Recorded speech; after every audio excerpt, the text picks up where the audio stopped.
अस्सलाम वालेकुम my dear students. तो आज के लेक्चर में हम कवर करेंगे 9A का क्वेश्चन नंबर 1। तो 9A का आपने कोई भी क्वेश्चन देखना हो सर्च में लिखेंगे, साथ आप लिखेंगे सर राउफ, तो वो लेक्चर आपके सामने आ जाएगा, तो आप क्वेश्चन को इजीली सोल्व कर सकते हैं। 9A का मैं कोई भी क्वेश्चन स्किप नहीं करूँगा। तो देखें, जो ए पार्ट है क्वेश्चन नंबर 1 का वो है 1.5 किलोग्राम रेशो 350 ग्राम है। तो हमने इन दो वैल्यूज़ के दरमियान क्या करना है, रेशो को फाइंड करना है। तो रेशो को फाइंड करने से पहले इसका जो बेसिक कंसेप्ट है वो आप ले लें। ये जो होता है ना किलोग्राम, यहाँ पर किलोग्राम हो सकता है, किलोमीटर भी हो सकता है, एनीवन कोई भी यहाँ पे यूनिट हो सकता है। ये और ये दो यूनिट्स होंगे, जो भी वैल्यू के साथ क्या होगा, यूनिट होगा। तो ये दोनों सेम होने चाहिए। जब तक सेम नहीं होंगे तब तक आपने रेशो को फाइंड आगे नहीं करना। फॉर एग्जांपल, अगर यहाँ पर किलोग्राम है ना लेफ़्ट साइड पे, तो राइट हैंड साइड पे जो वैल्यू होगी उसका जो यूनिट है वो भी किलोग्राम ही होना चाहिए। अगर यहाँ पर ग्राम है तो यहाँ पर भी क्या होना चाहिए, ग्राम होना चाहिए। फॉर एग्जांपल, अगर यहाँ पर यानी कि मिनट्स है ना, मिनट्स है, एक साइड पे हमारे पास मिनट्स हैं, रेशो हमने फाइंड करनी है, तो दूसरी साइड पे भी जो है, जो भी वैल्यू होगी वो किस में होनी चाहिए, मिनट्स में ही होनी चाहिए। जब तक वो मिनट्स में नहीं होगी तब तक हम जो रेशो है वो फाइंड नहीं करेंगे।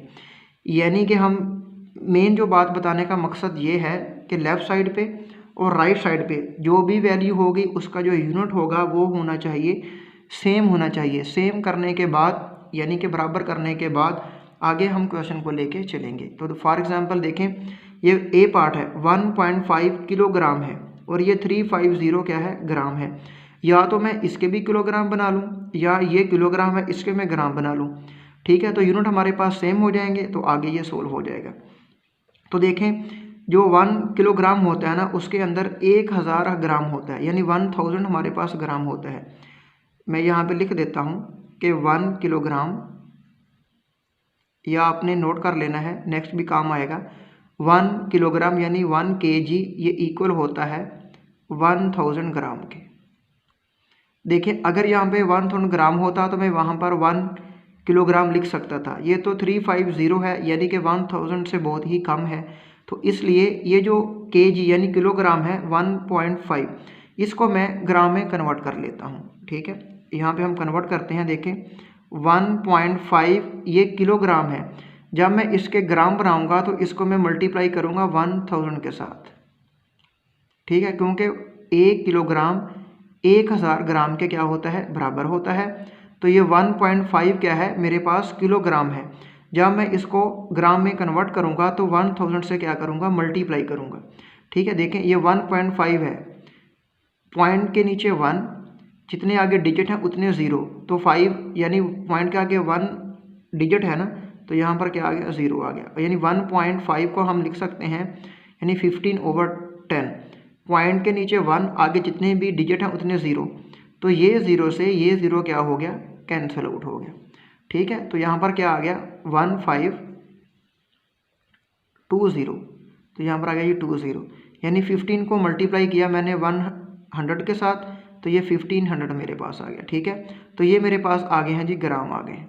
तो आप देख सकते हैं ये भी हमारे पास ग्राम है और ये भी हमारे पास ग्राम वाली वैल्यू है। तो अभी हम इन दोनों की क्या करेंगे, रेशो को फाइंड करेंगे। तो आगे हम क्वेश्चन को लेके चलते हैं। देखें, यहाँ पर अभी इसकी जगह पे मैं ये वाली वैल्यू लिखूँगा, क्योंकि मैंने इसको, ये किलोग्राम था, इसको मैंने ग्राम में कन्वर्ट कर लिया है। तो यहाँ पर आ गया 1500 रेशो 350।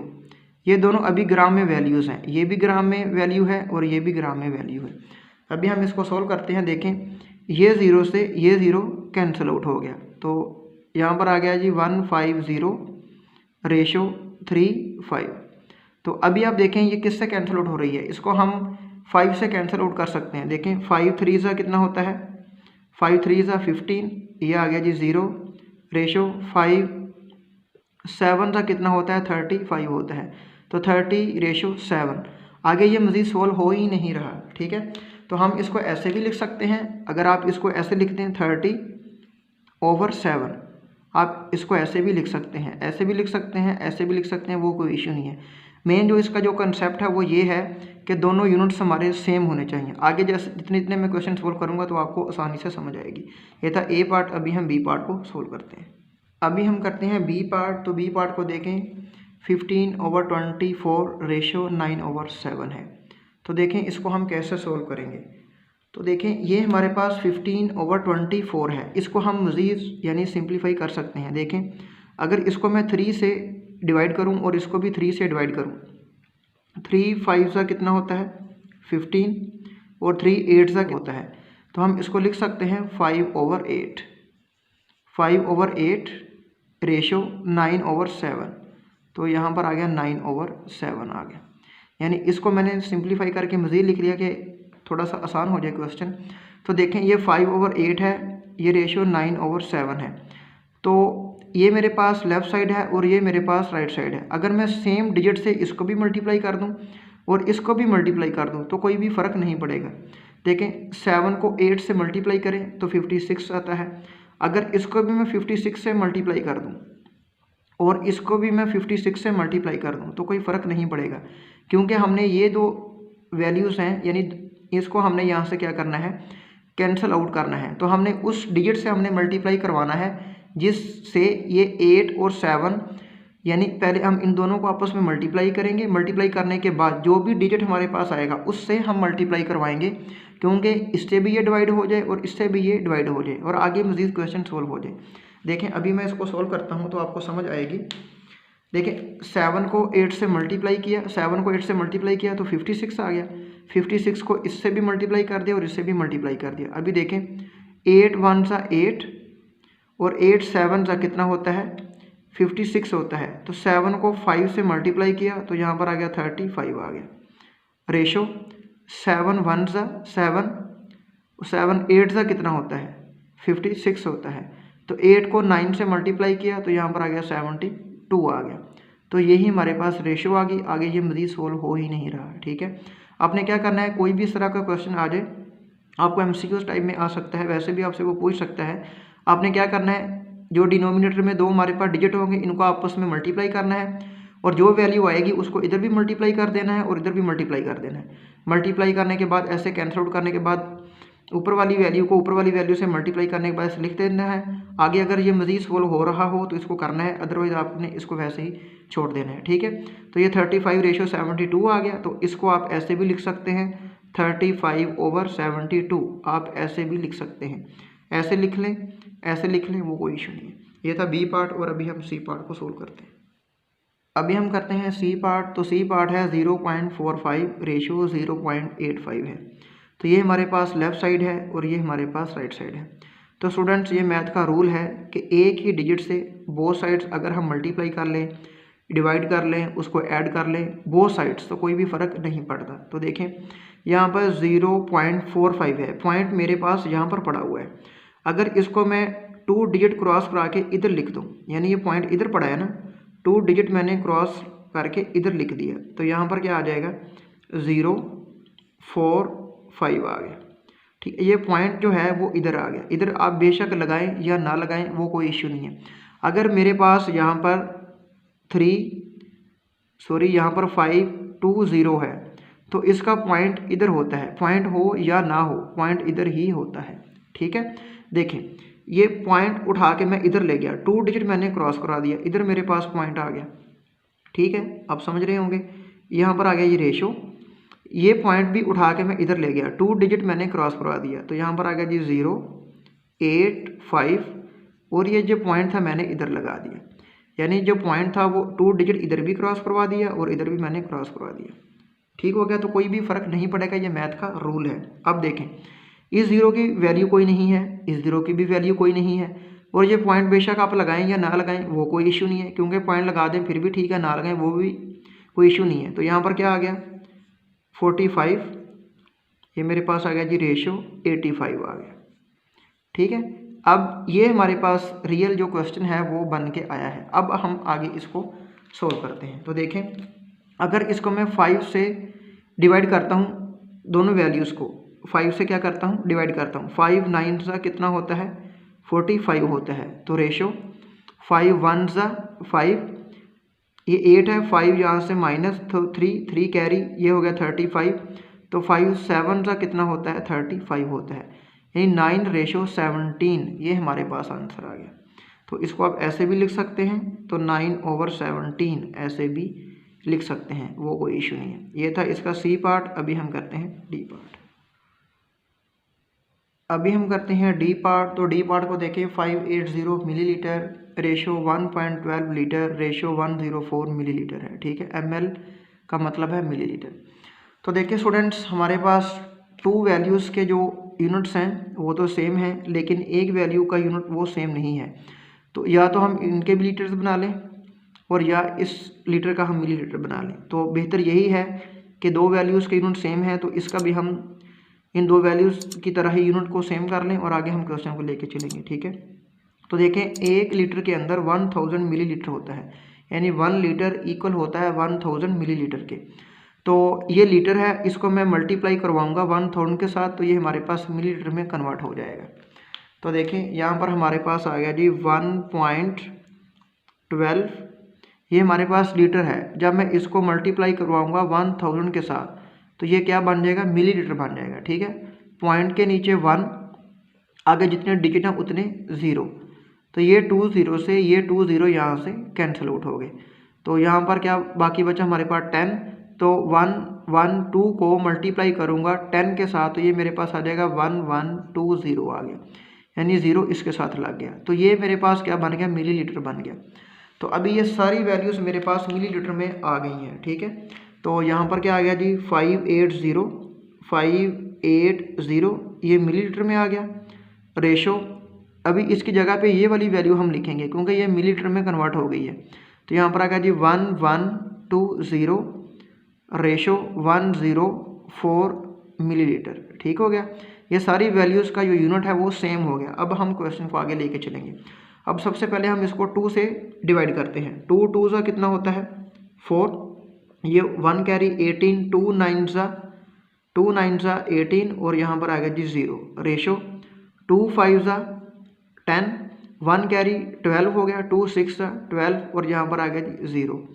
रेशो 2 5 सा 10, 2 2 सा 4 हो गया। अब अगेन 2 से 2 1 सा और 2 4 सा 8, ये हो गया 10, 2 5 सा 10 हो गया। रेशो 2 2 सा 4, ये हो गया 16, 2 8 सा 16 और यहाँ पर आ गया जी 0। रेशो 2 2 सा 4, ये हो गया 12, 2 6 सा 12 हो गया।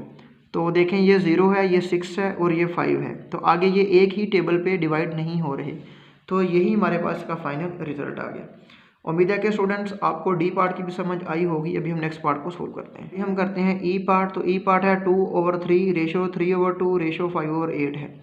तो मैंने आपको ऑलरेडी बताया हुआ है कि जो भी हमारे पास नीचे डिजिट होंगे, ठीक है, तो इनको आपस में मल्टीप्लाई करें या इनका एलसीएम लेने के बाद जो भी हमारे पास डिजिट आएगा उसको आपने क्या करना है, जितनी भी वैल्यूज़ होंगी सबके साथ आपस में मल्टीप्लाई कर देना है। उसके बाद हमने क्वेश्चन को आगे लेके चलना है। तो देखें यहाँ पे 3 है, यहाँ पे 2 है, यहाँ पर 8 है। तो सबसे पहले हम क्या करते हैं जी, इसका एलसीएम लेते हैं। ठीक है, 3 है, 2 है और यहाँ पर 8 है। तो देखें ये 2 पे जा रहा है और ये 8 2 पे जा रहा है। तो मैं यहाँ पे लिखता हूँ 2, 3 को हम वैसे ही लिखेंगे। अभी मैं एलसीएम ले रहा हूँ इसका। तो 2 को 1 से मल्टीप्लाई किया 2 को 4 से मल्टीप्लाई किया तो 8 आ गया। 4 को 1 से मल्टीप्लाई किया 4 को 3 से मल्टीप्लाई किया 12 को 2 से मल्टीप्लाई किया तो 24 आ गया। अभी इसका जो एलसीएम है वो क्या आया है, 24 आया है। तो हम क्या करेंगे, इधर भी 24 से इसको मल्टीप्लाई करवा देते हैं। वो क्यों करवाना है कि आगे ये मज़ीद थोड़ा सा ईजी हो जाए। 24 को इधर भी मल्टीप्लाई करवा दिया और इसके साथ भी 24 को डिवाइड करवा दिया, मल्टीप्लाई करवा दिया और इधर भी इसको मल्टीप्लाई करवा दिया। ठीक है, तो देखें अभी 3 1 सा 3 होता है और 3 8 सा कितना होता है, 24 होता है। तो 8 को 2 से मल्टीप्लाई किया तो यहाँ पर आ गया जी 16 आ गया। रेशो 2 1 सा 2, 2 1 सा 2, 2 2 सा 4 होता है। तो 12 को 3 से मल्टीप्लाई किया तो यहाँ पर आ गया 36 आ गया। और यहाँ पर आ गया रेशो 8 1 सा 8 होता है, 8 3 सा 24 होता है। तो 5 को 3 से मल्टीप्लाई किया तो यहाँ पर आ गया जी 15 आ गया। ठीक हो गया स्टूडेंट्स। तो अभी देखें ये कोई ऐसा टेबल बताएं जिस पे ये तीनों डिवाइड हो रहे हों। कोई भी ऐसा टेबल नहीं है जिसके ऊपर ये तीनों डिवाइड हो रहे हैं, ठीक है। तो यही हमारे पास इसका फाइनल रिजल्ट आ जाएगा। अभी हम करते हैं एफ पार्ट। तो जैसा कि हमने सी पार्ट को सोल्व किया है सेम वैसे ही हम इसको सोल्व करेंगे। तो देखें 0.33 रेशो 0.63 रेशो 1.8 है। तो पॉइंट की राइट साइड पे 2 डिजिट है, यहाँ पर भी 2 है और यहाँ पर 1 है। तो मैं यहाँ पर भी एक 0 लगा सकता हूँ, क्योंकि पॉइंट की राइट साइड पे जितने भी आप 0 लगा लें वो कोई इशू नहीं है, यानी कि कोई फ़र्क नहीं पड़ता। सिर्फ 0 आप लगा सकते हैं और कोई डिजिट नहीं लगा सकते। फॉर एग्जांपल पॉइंट की लेफ़्ट साइड पे हम कोई डिजिट नहीं लगा सकते, यानी राइट साइड पे हम 0 लगा सकते हैं। मैं आपको थोड़ा सा ब्रीफ कर देता हूँ। देखें, अगर मेरे पास यहाँ पर 2.3 हो, 2.3 हो, तो मैं इधर बेशक जितने मर्जी 0 लगा दूँ, ये 0 की कोई वैल्यू नहीं होती। अगर मैं यहाँ पे 1 लगा दूंगा तो इन जो मैंने 3 0 लगाए हैं इनकी वैल्यूज़ हो जाएगी। यानी पॉइंट की राइट साइड पे यानी कि लास्ट पे जितने भी 0 लगा लें वो कोई इशू नहीं है, कोई फ़र्क नहीं पड़ता, इनकी कोई वैल्यू नहीं होती। लेकिन 0 के अलावा आप कोई भी डिजिट नहीं लगा सकते। तो 0 लगाने के बाद भी, इसके बाद भी कोई डिजिट नहीं लगा सकते। जैसे ये 0 0 0 मैंने खुद से लगाया और मैंने 1 लगा दिया तो ये गलत है, ठीक है। अगर मैं 0 0 लगा दूँ तो कोई फ़र्क नहीं पड़ता। तो देखें ये 0.8 था, तो अगर मैं यहाँ पे 2 लगा देता, 1 लगा देता, एनीवन कोई भी और डिजिट लगा देता तो कोई फ़र्क पड़ता। लेकिन पॉइंट की राइट साइड पे लास्ट पे जितने भी 0 लगा दें वो कोई फ़र्क नहीं पड़ता। ये आपने माइंड में रखना है, क्योंकि ये 2 डिजिट थे तो इसको भी मैंने 2 डिजिट बनाया है। वो क्यों बनाया है, जैसा कि मैंने सी पार्ट आपको समझाया था, सेम वैसे ही हमने इसको सोल्व करना है। तो हम क्या करेंगे, देखें यहाँ पे पॉइंट है, मैंने 2 डिजिट क्रॉस करवा दिया यहाँ पे, तो ये पॉइंट इधर है, मैं इसको इधर ले आया तो यहाँ पर क्या आ गया 3 3 आ गया, ठीक है। ये पॉइंट मैंने इधर लगा दिया, इधर आप बेशक ना भी लगाएं वो कोई इशू नहीं है, सी पार्ट में मैंने आपको बताया है। तो यहाँ पर आ गया जी रेशो, ये पॉइंट 2 डिजिट मैंने क्रॉस करवा दिया, यानी मैं तीनों के साथ एक ही काम कर रहा हूँ, ठीक है। आप तीनों वैल्यूज़ के साथ एक डिजिट से मल्टीप्लाई कर दें, एक ही डिजिट से डिवाइड कर दें, एक ही डिजिट को ऐड कर दें, एक ही डिजिट को माइनस कर दें, वो कोई फ़र्क नहीं पड़ता। तो मैं सेम रूल तीनों पे अप्लाई कर रहा हूँ। तो पॉइंट यहाँ पर था, मैंने 2 डिजिट क्रॉस करा के यहाँ पे ले आया। यहाँ पे पॉइंट लगा भी दें ना लगाएं वो कोई इशू नहीं है, पॉइंट होता ही है। ये पॉइंट इधर था, मैंने 2 डिजिट क्रॉस करवा दिया तो यहाँ पर क्या आ गया जी 6 3 आ गया। और पॉइंट के इधर जो 0 होता है इसकी कोई वैल्यू नहीं होती। तो यहाँ पर आ गया जी रेशो, पॉइंट 2 डिजिट मैंने क्रॉस करा दिया, ये 0 मैंने खुद से लगाया इसलिए कि 2 डिजिट बन जाए, ठीक है। तो यहाँ पर क्या आ गया जी 180 आ गया, ठीक है। पॉइंट मैं इधर ले गया। तो अब क्या करना है, इसको हम कोई ऐसे डिजिट से डिवाइड करेंगे जो तीनों पे डिवाइड हो रहा हो।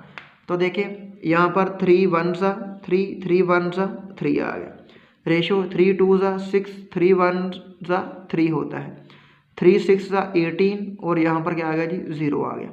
तो अभी कोई भी ऐसा टेबल नहीं है जिस पे ये तीनों जा रहे हों, तो यही हमारे पास का फाइनल रिजल्ट आ गया। उम्मीद है कि स्टूडेंट्स 9A का जो क्वेश्चन नंबर 1 है वो मैंने आपको समझाया है। इसके जितने भी पार्ट थे मैंने एक एक करके आपको सोल्व करवाया है। फिर भी इन तमाम पार्ट्स में किसी भी किस्म का कोई भी मसला आए आपने हमें ज़रूर बताना है, हम इंशाल्लाह मसले को सोल्व करेंगे। तब तक अपना बहुत ख्याल रखिएगा। अल्लाह हाफिज़।